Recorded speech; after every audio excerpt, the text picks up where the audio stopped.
chers compatriotes, bonjour. Nous sommes aujourd'hui dimanche, je viens d'aller faire mon devoir de citoyen et je vous souhaite la bienvenue pour cette nouvelle vidéo que je vais faire à l'intérieur puisque il caille un petit peu dehors et vous avez pu remarquer que le retour du printemps rimait avec temps pourri jusqu'à présent.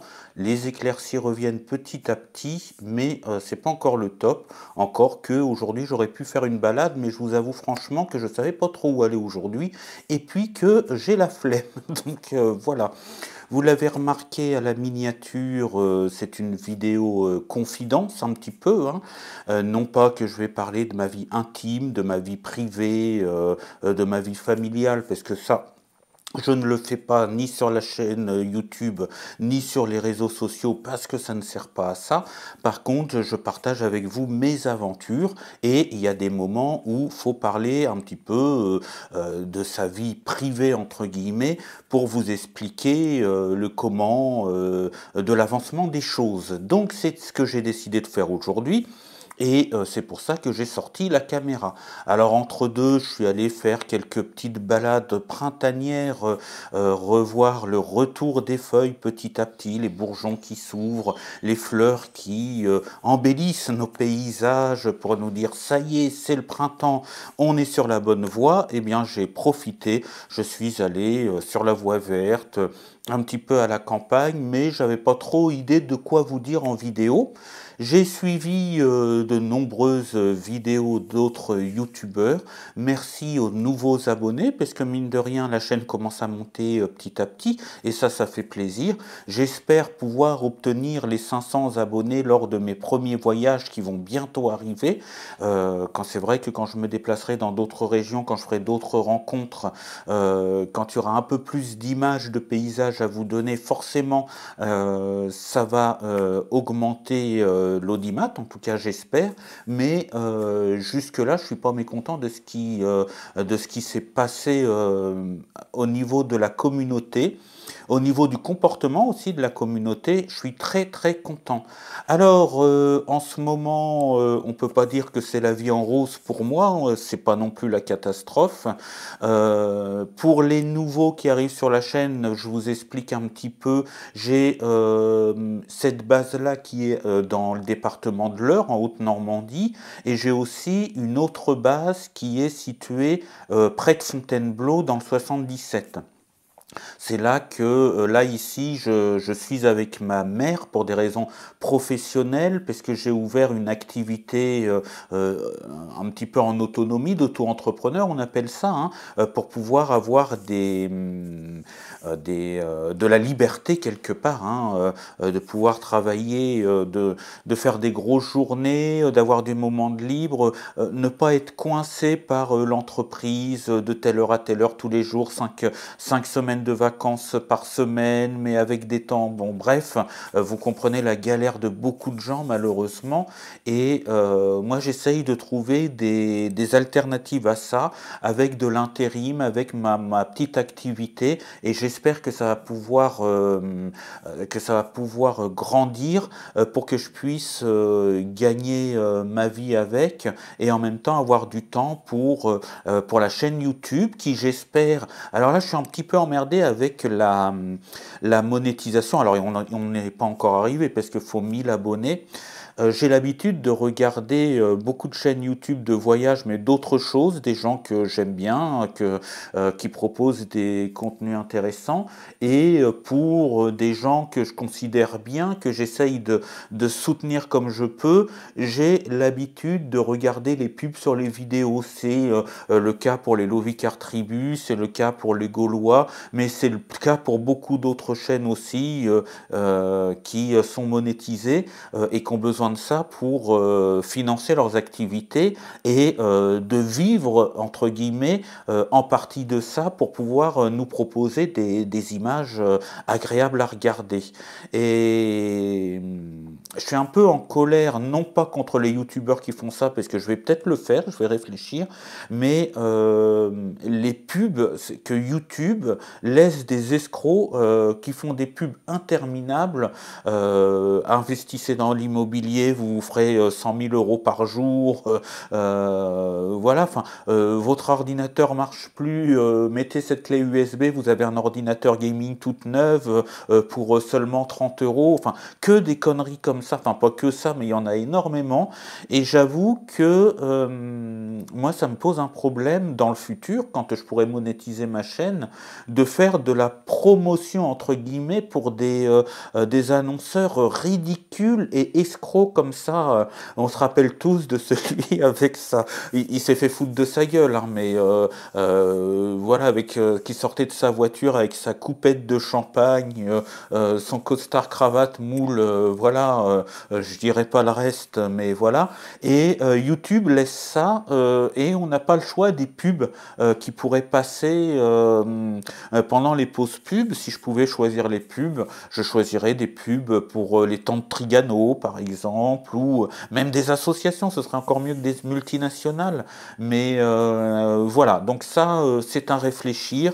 Je les regarde pour les chaînes qui vraiment m'intéressent, c'est pour les chaînes pour qui je trouve qu'il faut, enfin je les regarde, je les laisse passer tout en faisant autre chose en attendant le retour. C'est des fois elles sont longues en plus, hein. J'ai vu une pub comme ça de 6 minutes, hein. Mais voilà, je les laisse passer, je les coupe pas quand c'est des chaînes qui sont importante pour moi, où je trouve que c'est important d'aider les gens. Il y en a plusieurs, hein. Là, je vous en ai cité deux, mais il y en a plusieurs. Et bah moi, voilà, je sais pas trop quoi faire. Est-ce que je laisserai proposer ça, des trois petits points pareils au niveau des pubs? Je sais pas, je vais y réfléchir, mais c'est vrai qu'au bout d'un moment, si ma chaîne YouTube peut me permettre d'acheter mon panneau solaire, je sais pas moi, de payer le carburant, une partie, parce que 2 euros le litre, hein, je vous le rappelle. Donc une partie du carburant, quoique je crois que ça a descendu de quelques centimes, mais on verra bien. De toute façon, aujourd'hui, c'est un jour important, donc on verra si ça aura pu donner quelque chose ou non. Donc voilà, en tout cas ça augmente, le nombre d'abonnés augmente, j'en perds quelques-uns pendant que j'en gagne d'autres. Pour ce que je vous ai proposé en vidéo jusqu'à présent, je trouve que c'est vraiment bien, et je voudrais remercier les nouveaux abonnés, puis tous ceux qui sont venus entre deux, voilà. Alors, vidéo confidence, je vous ai dit que c'était pas tout rose en ce moment, c'est pas tout noir non plus, mais comme vous avez vu, j'étais longtemps absent des vidéos. Je crois que je parle fort, je regarde le niveau. J'ai pas foutu grand chose, je vous ai parlé de la météo, c'est un fait. Effectivement, ça donnait pas vraiment envie de sortir, et j'ai été entre guillemets un petit peu pantouflard à certains moments. Et pour les anciens qui sont là, vous connaissez un petit peu ma situation, comme je viens de le dire. J'ai deux bases principales, qui est celle-ci où je suis en ce moment, c'est-à-dire en Normandie, et ma base de Fontainebleau. Je vous avais expliqué que la maison de Fontainebleau, enfin c'est juste à côté de Fontainebleau, appartenait à mon parrain, qui est un ami que je connais depuis que je suis enfant, et qui est devenu mon parrain de cœur, et qui a un autre logement dans le 12e arrondissement à Paris, près de la gare de Lyon, et qui est propriétaire de cette maison dans laquelle il ne veut pas s'installer. Donc il y entrepose des affaires, et il m'a proposé en 2012 de m'y installer pour pouvoir l'aider, parce que c'est quelqu'un de très âgé qui va prendre 94 ans là au mois d'août, et qui est tout seul, hein, qui ne s'est pas marié, qui n'a pas d'enfant, qui n'a pas eu de frères et sœurs.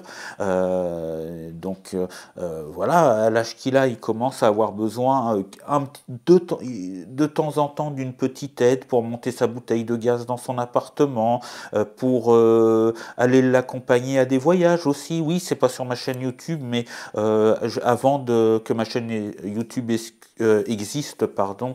J'ai voyagé un petit peu avec lui dans des régions de France, hein. On est allé dans les forêts du Morvan, par exemple. On est allé sur les plages du débarquement, voilà. Et que c'est quelqu'un qui a toujours voyagé, qui n'aime pas voyager seul, enfin qui aime voyager seul, mais qui n'est plus à l'âge qu'il a rassuré de voyager seul. On est allé à Montalivet il y a quelques années, voilà. J'avais pas la chaîne YouTube, j'ai pas pu vous partager ces petits voyages, mais voilà, c'est quelqu'un, bah, on s'entraide comme ça depuis pas mal d'années maintenant. Quand j'étais enfant, c'est surtout lui qui m'a épaulé dans mes différentes démarches, hein, et aujourd'hui, j'essaye d'être disponible, non pas tout le temps avec lui, parce que vous voyez que je passe le plus clair de mon temps, j'essaie de refaire un cadrage un petit peu mieux, voilà, je passe le plus clair de mon temps en Normandie parce que j'ai monté mon activité pour gagner un petit peu de sous, mais dès que je peux y aller, je vais le voir.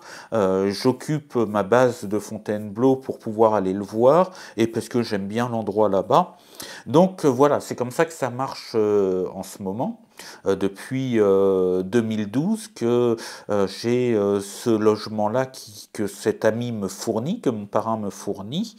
Et je ne sais pas si vous vous rappelez de la vidéo, à un moment il avait disparu. J'avais fait la vidéo de là-bas, j'étais allé là-bas parce que ça faisait plusieurs semaines, plusieurs jours je veux dire, que j'essayais de l'appeler. Et puis au bout d'une semaine, une semaine et demie, que j'arrivais pas à l'avoir au téléphone, bah, je me suis beaucoup inquiété. Il avait disparu et finalement il s'avère qu'il avait été hospitalisé. Et je vous avais parlé de gens qui étaient chez lui, des voisins qui ont accaparé, qui l'ont accaparé, qui s'occupent de toutes ses affaires en l'empêchant de s'occuper de ses propres affaires, qui le rendent totalement, enfin bon voilà. Et il s'avère que les dernières nouvelles, bah, c'est que ça a été la catastrophe. Mon parrain s'est fait réhospitaliser à cause d'un malaise. Donc il est toujours à l'hôpital Rothschild à Paris en ce moment. Ça fait ça doit faire 2 mois ou 3 mois qu'il y est maintenant. Et on a profité de son hospitalisation et l'hôpital s'est aperçu de beaucoup de choses. J'ai, avec des amis communs, alerté les services sociaux de l'hôpital parce que vous savez que, si vous vous rappelez de cette vidéo, quand j'ai vu la situation, je suis allé le voir, je l'ai retrouvé, je suis donc allé voir le lendemain chez lui et je me suis aperçu qu'il était envahi par des gens qui n'avaient pas de bonnes intentions. Donc j'ai douté, je me suis dit peut-être que j'exagère un peu, mais c'était des gens qui empêchaient le dialogue entre mon parrain, moi et puis ses autres amis, qui avaient sa carte bleue sur eux, qui disaient ah on s'en occupe, enfin bon voilà, au téléphone, mon parrain était juste à côté du téléphone, il était suffisamment valide pour décrocher son téléphone et répondre, mais non, il se jetait sur le téléphone à sa place pour répondre à sa place, jusqu'au jour où il l'avait emmené de Paris en voiture à Avon, et que là je retrouve mon parrain écroulé sur le lit, le corps sur le lit, les jambes par terre, la bouche grande ouverte en train de baver et en train de dormir parce qu'il était épuisé. Mon parrain avait un plâtre aussi suite à la chute de son escalier, dans l'escalier de son immeuble. Comme le plâtre le gênait un peu, et bien les gens qui étaient chez lui ont décidé de lui retirer eux-mêmes le plâtre à l'aide d'une scie à métaux. Donc voyez un petit peu la situation. Et bah, ça s'est aggravé.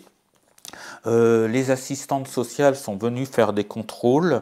J'ai d'autres amis communs avec mon parrain qui sont passés ou qui ont eu au téléphone. Et voilà, là, il y a un gros soupçon par rapport à ses comptes en banque, par rapport à de la maltraitance par rapport à mon parrain, de ces gens-là. C'est des gens qui fouillent ses papiers, qui ont tenté de lui faire changer son testament. il y a tout un tas de choses qui sont totalement hallucinantes qu'on repère à chaque fois que on a du contact avec mon parrain. Donc je suis en plein dans cette aventure-là, cette mauvaise aventure-là, et je peux vous dire que moralement c'est pas facile parce qu'on ne sait pas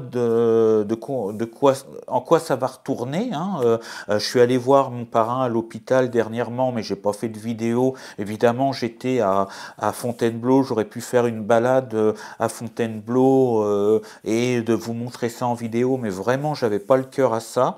Mon parrain a attrapé le Covid à l'hôpital, mais il s'en est très bien tiré. Je vous dis, il a 94 ans, il y a 5 ans, il faisait encore du vélo, donc c'est quelqu'un de solide, mais qui est complètement démoralisé. Et les services sociaux de l'hôpital, l'assistante sociale de l'hôpital qui a du poids, s'est aperçue elle aussi par observation que les gens qui sont chez lui pour le moment sont mal intentionnés parce que ça se voit clairement. Voilà, l'hôpital a demandé de récupérer les papiers de mon parrain, dont la carte bleue, mais la dame qui est chez lui ne veut pas donner sa carte bleue à l'hôpital et ne veut pas rendre la carte bleue à mon parrain. Voilà. Donc vous savez aussi que ces gens-là se sont mêlés de la voiture, puisque mon parrain, avant que j'ouvre ma chaîne YouTube, quand il était encore en forme, m'avait proposé sa voiture pour quand il conduirait plus. Il s'avère qu'il ne conduit plus et il y a quelques mois de ça, il m'a demandé si je voulais récupérer sa voiture.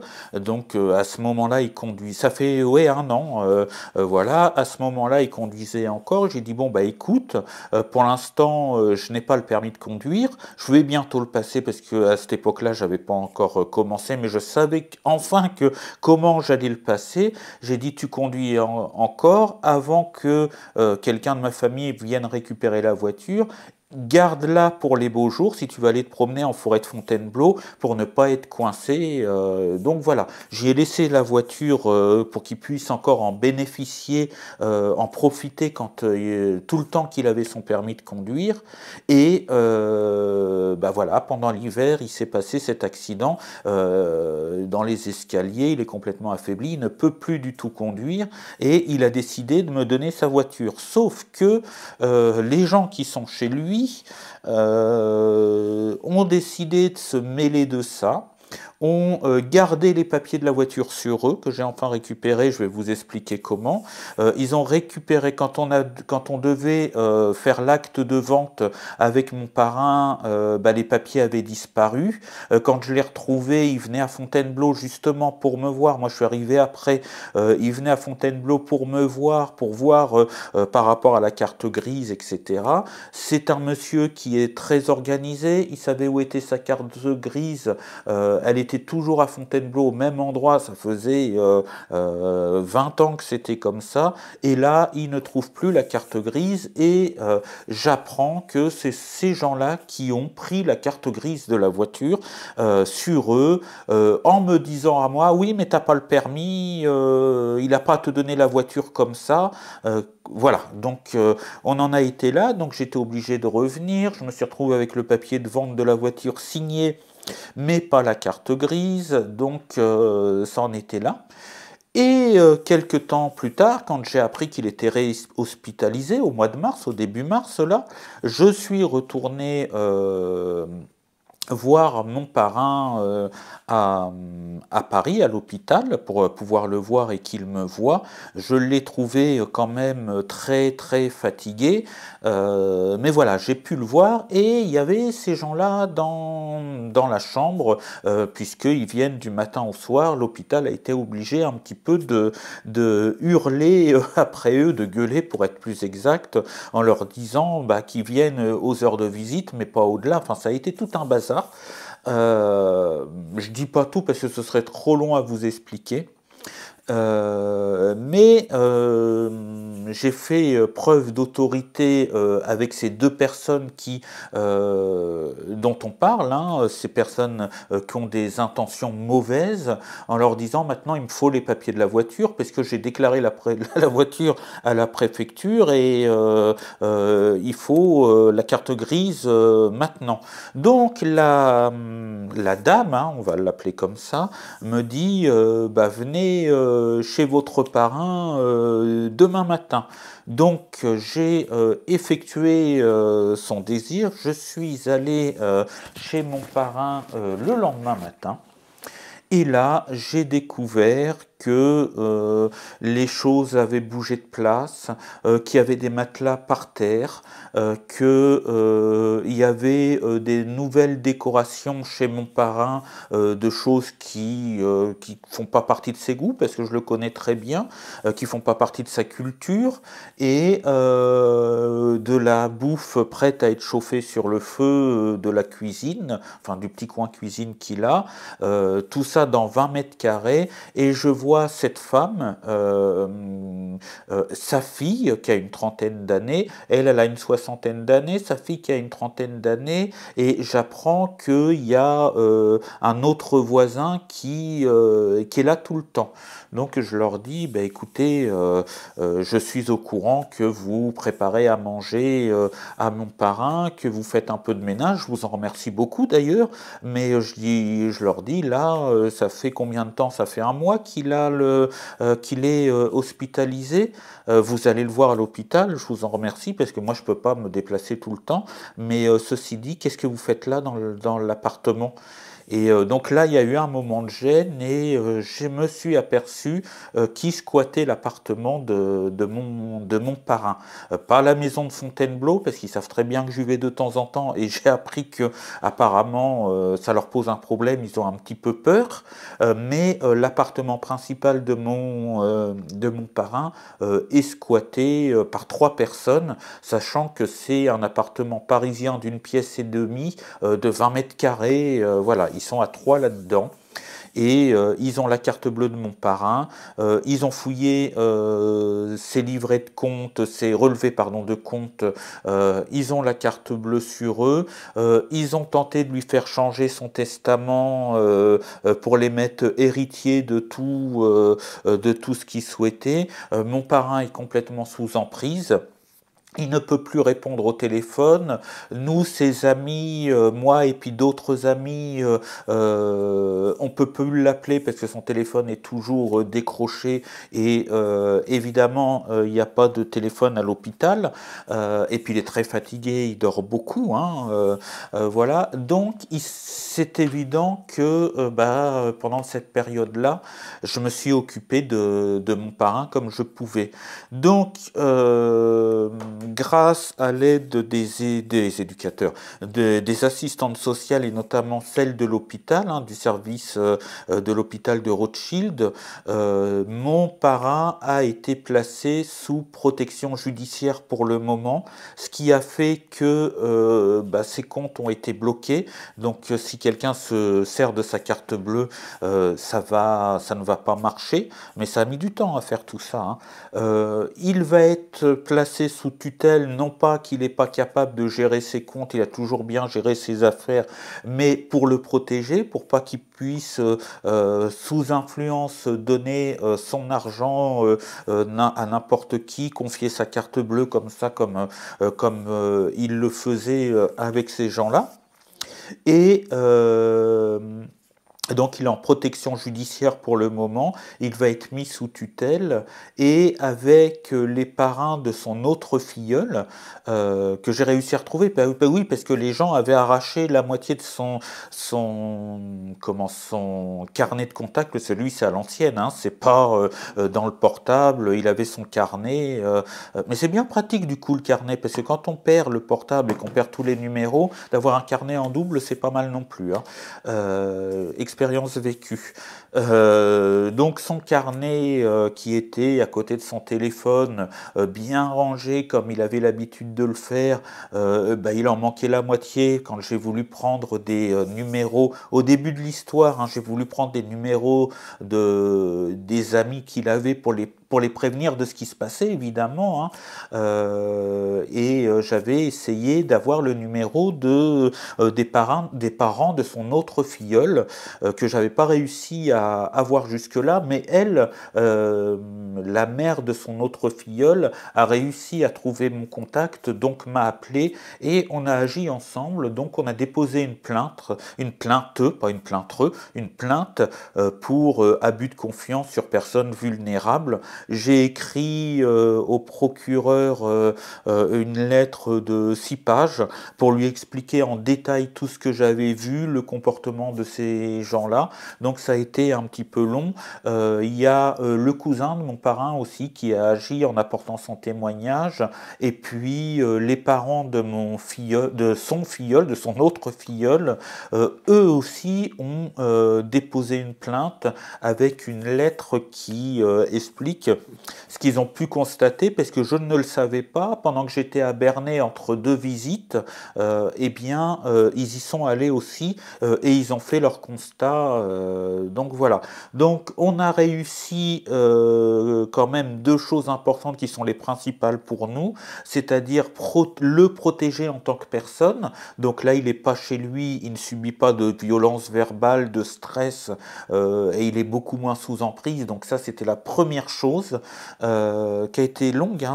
On a réussi malheureusement parce qu'il est parti à l'hôpital, hein. Sinon il serait toujours chez lui sous l'emprise de ces gens-là. Et puis on n'aurait pas connu l'assistante sociale de l'hôpital qui, elle, a agi directement. Donc c'est malheureux, mais il faut qu'il y ait un malheur.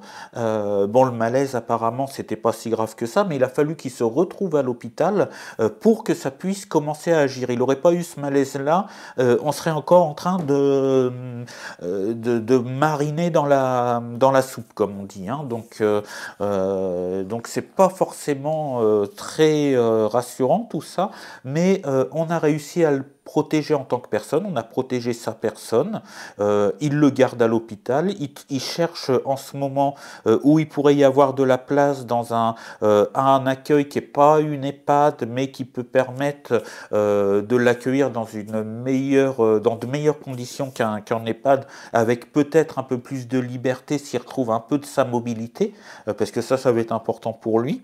Donc par le biais des petits frères des pauvres, de l'hôpital Rothschild aussi, avec des fondations. Bon, l'assistante sociale est en train de s'occuper de ça, donc il retournera pas habiter chez lui.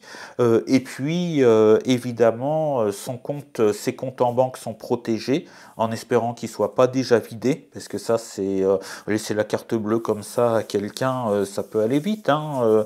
Elle m'a dit non, bah j'utilise juste ce qu'il faut pour se nourrir, pour le nourrir, etc. Donc ce sera évidemment à vérifier, hein.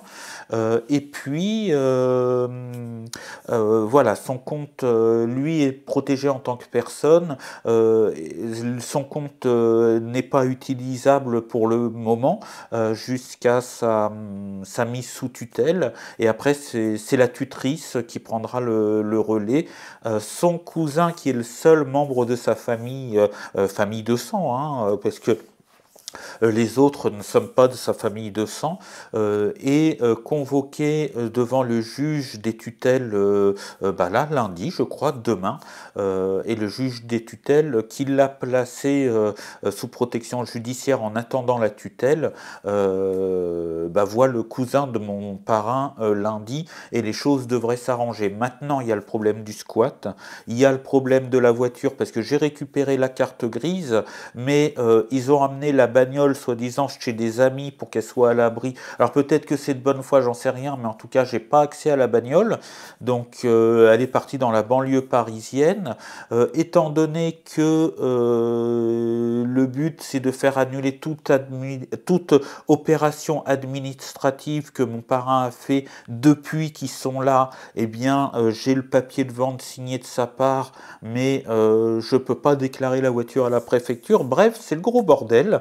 Et j'ai passé les quelques semaines, là, depuis ma dernière vidéo, à me dépatouiller avec ça et en même temps à donner des nouvelles à ses amis qui sont loin, qui peuvent pas forcément faire les allers-retours. Donc, oui, c'est un petit peu... j'ai du mal à faire des vidéos. En même temps, comme vous pouvez l'entendre, on réussit quand même à faire des actions. Donc, c'est une affaire à suivre.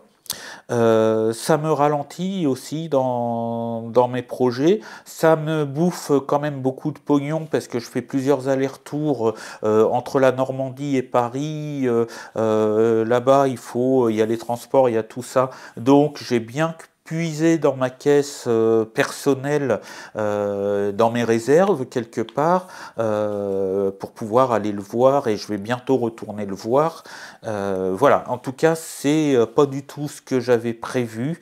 Je suis déçu par le comportement des gens, évidemment, hein. Ça retarde mes projets un petit peu. Je vais essayer de reprendre la saison maintenant. Je pense que le temps pourri commence à s'estomper. Il y a quelques rayons de soleil dehors. Je me suis acheté une belle caméra. Et d'ailleurs, la caméra, j'ai bien fait de l'acheter à ce moment-là parce que là, dans les comparateurs de prix, hein, je vous rappelle que c'est une ZV1, une Sony ZV1, dans les comparateurs de prix que j'avais utilisés, elle est à 300 € de plus que ce que j'avais, ouais, 400 € même, hein. J'étais tombé sur une bonne période, sur un excellent prix, et là, elle a doublé de prix, donc il faut vraiment tomber sur le bon moment. En tout cas, je suis content, je regrette pas mon achat. J'ai encore quelques apprentissages au niveau des réglages. Je trouve que les menus de Sony sont pas terribles, mais enfin pas pratiques, pas terribles, ils donnent des fonctions intéressantes, mais ils sont pas pratiques pour se repérer, il faut un temps d'adaptation. J'ai essayé plusieurs modes de réglage. Alors il faut savoir que j'ai pris l'option d'être tout en automatique à l'intérieur pour pas m'embêter avec la balance des blancs, et que je fais un peu plus de réglage quand je fais des images à l'extérieur, parce que le mode automatique, on peut lui faire confiance, hein, mais il permet moins de fantaisie. Enfin voilà, c'est la caméra qui décide toute seule de ce qu'elle veut comme éclairage, comme voilà. Donc voilà, en mode totalement automatique là, en ce moment même elle est en mode totalement automatique à l'intérieur, et je ferai plus quand j'aurai décidé de m'amuser un petit peu avec les images, si on peut dire. Elle offre quand même beaucoup de possibilités en manuel, on va dire, hein. Donc voilà pour les nouvelles. Je commence pas tout de suite une vidéo par semaine. J'attends aussi pour mon permis de conduire, parce qu'on arrive à la fin de l'aventure, ça fait un petit moment, mais j'attendais une réponse de l'inspecteur. Il y a eu quand j'étais à Fontainebleau, j'ai raté quasiment un mois de leçons de conduite pour pouvoir aider mon parrain. Donc ça se retarde, tout ça, ça avance, mais ça prend du temps. Donc j'attends. Normalement, il devrait y avoir la possibilité de refaire un passage au mois d'avril. Donc j'attends, je vous dirai. Voilà, je vous avais dit au début de la vidéo, hein, pas beaucoup, pas très joyeuse cette vidéo. En même temps, vous avez mes nouvelles, c'est bien quand même. C'est pas une vidéo de paysage, de voyage, de camping, tout ça. C'est une vidéo confidente, donc confidence. J'ai un peu le nez bouché, hein, je sais pas si vous l'entendez. Donc merci à ceux qui ont suivi cette vidéo jusqu'au bout. Merci pour votre soutien. Sachez que tout ça, ça fait un petit peu mal au moral, mais quand je vois que derrière ça s'arrange, le moral remonte. Et puis j'étais un petit peu patraque au niveau de la santé, un petit peu fatigué, surtout pas malade, hein, mais un petit peu fatigué. C'est vrai qu'avec le cancer, mon système immunitaire, on avait pris un coup. Donc voilà, j'ai passé un petit peu de temps aussi à dormir pendant les quelques temps qui nous séparent de la vidéo précédente. Voilà, je réfléchis, mais je crois que je vous ai dit le plus important. Je vous donnerai des nouvelles pour la conduite. J'essaierai de me faire une balade avec vous dans pas longtemps. Je vais essayer dans un premier temps de vous proposer de ne pas vous laisser plus de 2 semaines sans vidéo, sans live. Et puis, la suite des aventures, c'est pour bientôt. Merci encore pour les nouveaux abonnés. N'hésitez pas à vous abonner si vous avez envie de suivre mes aventures et surtout mes voyages dans cette année, normalement. Hein, ça va être en 2022 que ça va commencer. Mes plans débrouille, ma vie dans la nature, les rencontres et tout ça, abonnez-vous. Et puis encore merci. Je vous dis ciao, bye bye, sortez couverts et portez-vous bien. Merci de m'avoir suivi et à la prochaine vidéo. Bye bye.